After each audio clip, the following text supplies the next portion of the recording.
parents refused to babysit with my son while I was away on a business trip. "It's not our problem, take him away," they said. I told them that I refused to pay their bills, and then, when my parents flatly said, "It's not our problem, take him away," I thought I had misheard them. This wasn't some random neighbor. This was my son they were talking about. I never expected my parents, who I'd bent over backwards to support, to treat their grandson like this. I'd always helped them with everything, paying their bills, rent for the garage where they still stored stuff, whatever they needed. But this time they crossed the line. It all started 2 weeks ago when I asked them if they could watch Liam, my 6-year-old son, while I had to travel for work. I don't usually ask them for favors, especially long-term ones, but this trip was crucial and there was no one else. They hesitated, like I was asking them to move mountains, but they finally agreed. I could tell they weren't thrilled about it, but they were his grandparents. How bad could it be? The first few days were quiet. Liam would call me at night and tell me that Grandma made him eat too many carrots, or that Grandpa fell asleep while watching TV. Typical stuff. But on the third day, the tone changed. Liam sounded frustrated, almost sad. He wanted to play, but they kept telling him they were tired. He didn't understand why they were so cold. I thought maybe it was just a bad day, so I told him to hang in there and I'd call his grandparents to check in. That's when things started to unravel. When I called my mom, I expected her to rant about how energetic Liam was. Instead, she said, "We're tired of babysitting. He's your kid, not ours. You need to figure this out." I tried to stay calm, reminding her that they had agreed to watch him for 2 weeks. They had barely made it 3 days. She wasn't having it. "We're old, Justin. We don't need this stress. We're taking him to your sister's today." I was stunned. My sister, Emma, wasn't even expecting this. They hadn't even talked to her about it. It was as if they had dumped my son on her without warning.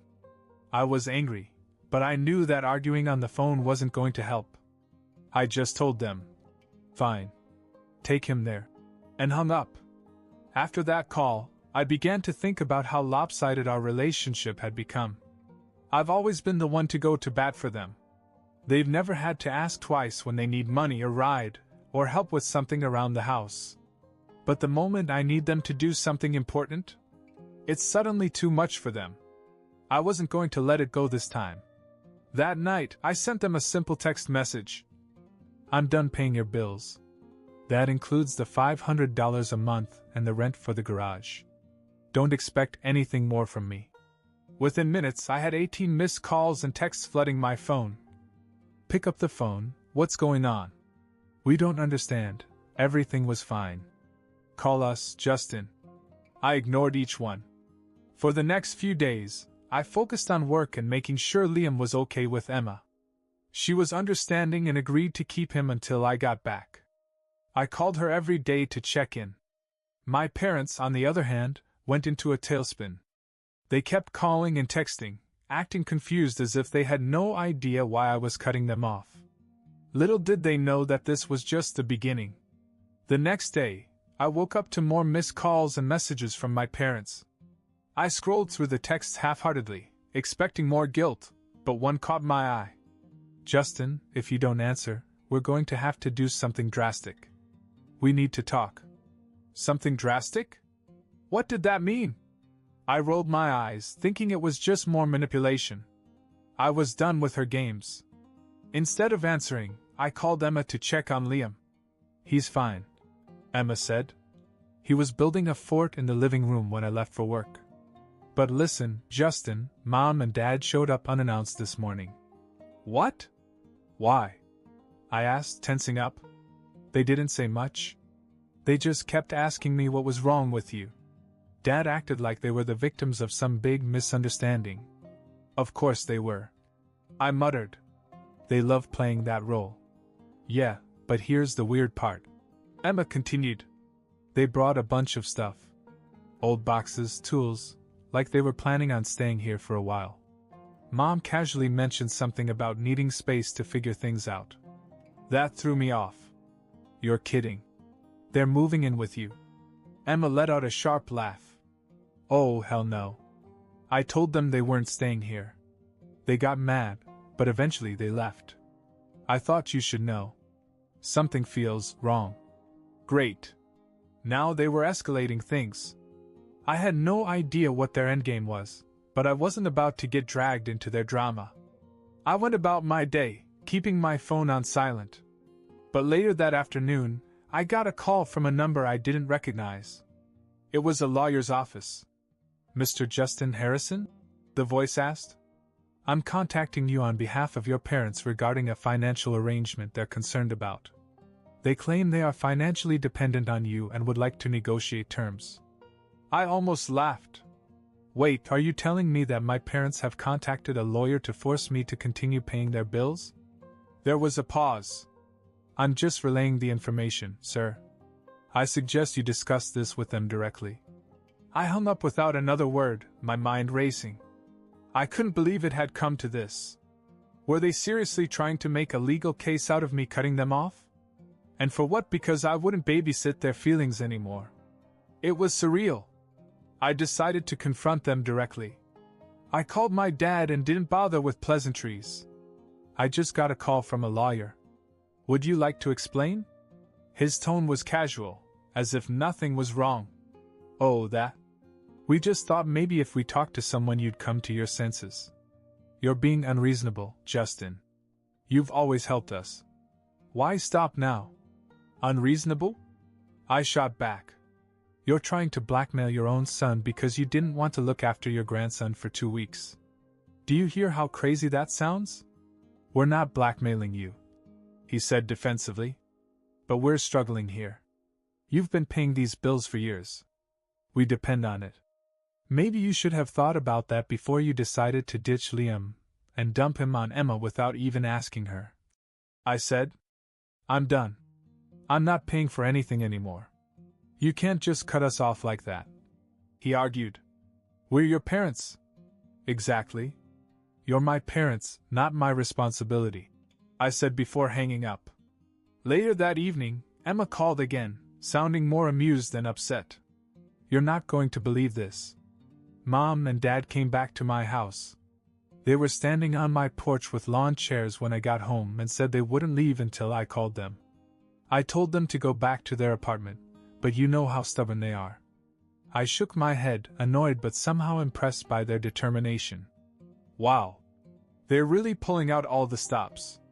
Oh, it gets better, she said. I told them you could call them back when they stopped acting crazy. They finally left, but not before threatening to cut me out of the will. You'd think they were billionaires the way they acted. We both laughed, but deep down I was getting tired of the theatrics. The situation had spiraled far beyond anything I'd expected. Still, I wasn't going to back down. Emma and I decided it was time to flip the script. If they wanted to play games, we could play games. What they didn't know was that we were about to give them a taste of their own medicine. I came home 10 days later and went straight to Emma's house to pick up Liam. He was thrilled to see me and jumped into my arms as soon as I walked through the door. Emma filled me in on the last few days, including my parents' bizarre antics, random visits, more guilt trips, and a dramatic claim that family bonds are being torn apart.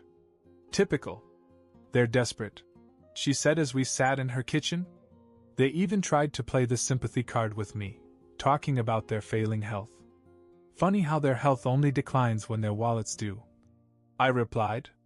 We shared a knowing look. Emma had been through her share of battles with them, too. Most of the time they didn't take her seriously, probably because she wasn't supporting them financially like I was. But now that their cash flow had dried up, they were looking for any leverage they could find.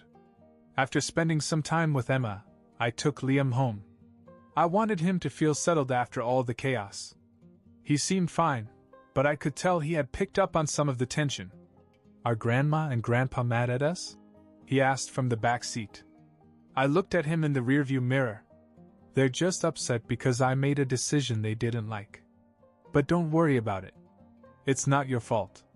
He nodded quietly, but I could tell it was still on his mind. The next morning, the calls began again.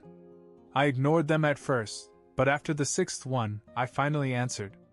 Justin. My mother began, her voice overly sweet. We just want to talk.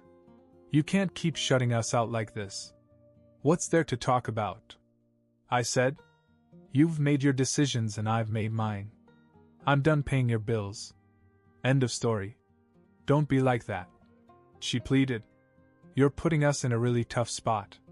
We've been struggling since you cut us off. Your father has chest pains from the stress. Really? Chest pains?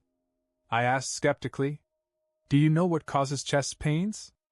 Maybe trying to make your son feel guilty when you're perfectly healthy. Justin, she snapped, dropping the sweet tone. This isn't a joke. We raised you, and this is how you repay us? Raised me? Emma and I practically raised ourselves. I said. You only show up when you want something from us. And now that I'm not your bank, I'm suddenly the bad guy. We're a family, Justin. Families support each other. She said. Exactly. And where was your support when I needed you to look after Liam? You couldn't handle 3 days of babysitting without throwing a tantrum and dumping him on Emma. There was a silence on the other end before she finally said, You're being unfair. We're old. We have limits. And so do I. I said. I'm not going to argue about this anymore. We're done. I hung up the phone and turned it off. I was done playing their games.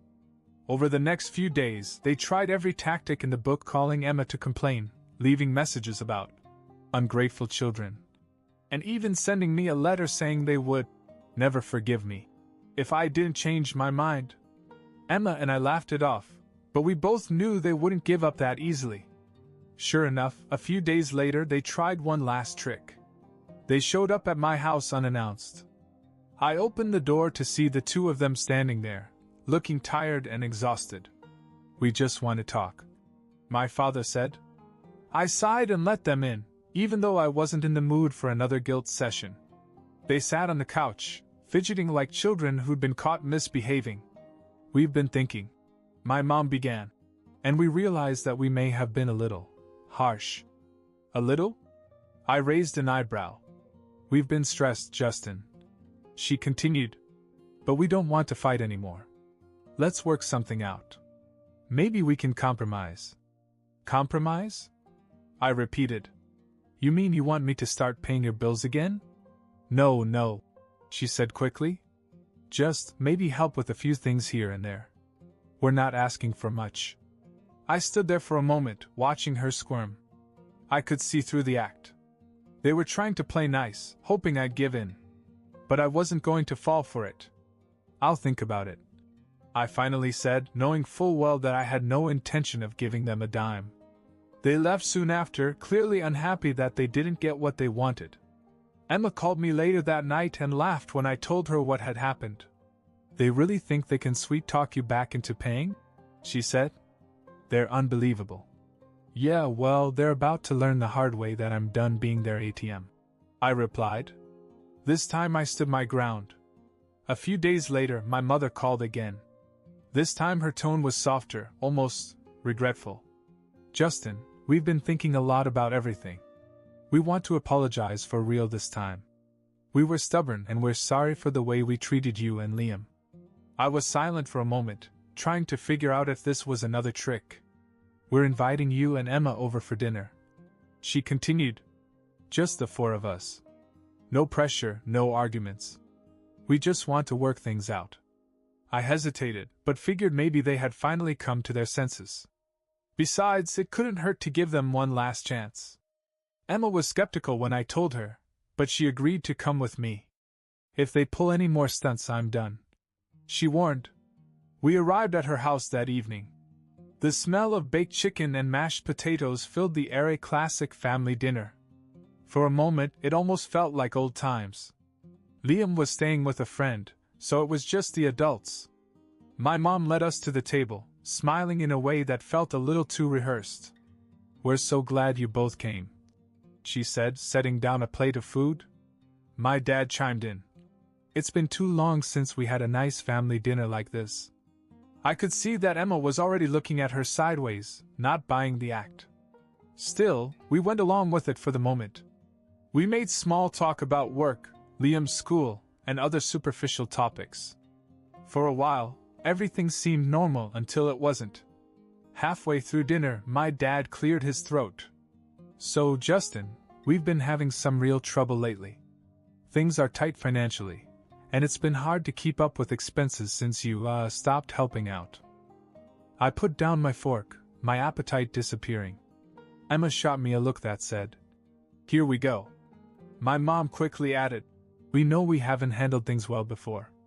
But maybe we can find some middle ground. We're not asking for much. Just enough to get us back on our feet. Maybe you could pay the garage rent again?" I took a deep breath and tried to keep my cool. "Are you serious? You invited us here just to ask for money again?" No, my mother insisted, waving her hands. "We also wanted to apologize. But we need help, Justin. You know how hard this has been for us." Emma snapped before I could. "Oh, come on. You're not sorry. You just want to guilt us into paying your bills again.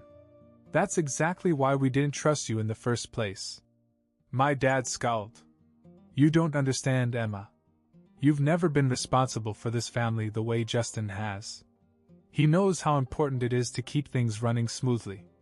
Emma leaned forward, her voice sharp. "Don't you dare pull that crap on me. Just because Justin helped you doesn't mean you get to use him like your personal bank. We're not kids anymore, and you don't get to manipulate us. You think you're better than us now?" My mother shot back. "We have sacrificed so much for both of you. And now you're turning your back on us?" I stood up and shook my head. "That's exactly why I'm done. You just see us as your meal ticket. We came here thinking you actually wanted to fix things, but all you care about is money." "Justin, wait dash." My dad started, but I cut him off. "No. We're done here." Emma stood up too and grabbed her coat. "You can keep pretending to be the victims, but we're not falling for it anymore." We both headed for the door, and I slammed it behind us. As we walked to the car, Emma let out a frustrated laugh. "Unbelievable. They really thought we'd just give in." "They always do," I said. "But not this time." For the first time in a long time, I felt like we were finally in control. They could try all the manipulation they wanted, but we weren't going to let them win. For a while after that dinner, things were eerily quiet. I thought maybe my parents had finally gotten the message. But of course that was too good to be true. About a week later, I received a message from my mother. It was long and rambling, full of passive-aggressive lines like, "Since you and Emma don't value family anymore, we have no choice but to make some hard decisions." She went on to say that they were considering cutting us both out of the will. They wanted to make it clear that if we didn't come to our senses, we would inherit nothing when they were gone. I couldn't help but laugh. It was so typical of them to think that money would make us crawl back. I called Emma to tell her, and she cracked up too. Wait, she said between laughs. "You mean the same? Well, that probably includes her collection of old furniture and Dad's broken tools?" "Oh no, what will we ever do without those riches?" "Exactly," I said. "It's all just more manipulation. They're running out of ways to control us. Let them write us out," she said. "It's not like they ever cared about us as people. They only care about what we can give them." After that, neither of us bothered to respond to her threats. For the next few weeks, they kept trying to reach out, sending texts like, "It's not too late to make things right," and "Family is forever." But when they realized we weren't biting, the messages finally stopped. And just like that, they gave up. No more calls, no more texts. It was weird at first, but honestly, it was a relief. I'd spent so much of my life tied to their expectations, constantly sacrificing my own needs to keep them happy. Now, for the first time, I was free to live my life on my own terms. After that, things started to look up. Work went well, and Liam seemed happier. Emma and I grew closer than ever, supporting each other without the burden of our parents. Then something unexpected happened. I met someone, Tessa. She was smart, down to earth, and kind in a way that felt refreshing after all the chaos I'd been through. We met at a mutual friend's party, and it didn't take long for us to hit it off. The best part? Liam adored her. He'd been nervous about me dating at first, but Tessa made him feel comfortable right away. She played board games with him, helped him with his homework, and even took him on little adventures to the park. It wasn't long before he started calling her his favorite adult friend. One night after dinner, Liam asked me, "Do you think Tessa could be my new mom someday?" At first, I didn't know how to answer. His biological mother had left our lives years ago. She had moved on, built a new life for herself, and barely kept in touch with Liam. I'd done my best to fill that void, but I knew he wanted more. "I don't know, buddy," I said gently. "But I think Tessa really cares for us. Let's just see what happens." He nodded, smiling as if that was enough for now. Over time, Tessa and I grew closer and I started to see a future with her. Life wasn't perfect, there were still challenges to deal with, but I finally felt like things were moving forward in a healthy way. Liam had stability, Emma had her freedom, and I had peace of mind. As for my parents? Well, they stayed calm. They'd made their choice, as had I. I didn't need their approval or their inheritance. I had my family now, the one I had built for myself. And that was more than enough. And that's how Justin's story ends. No more drama, just a clean break and a fresh start.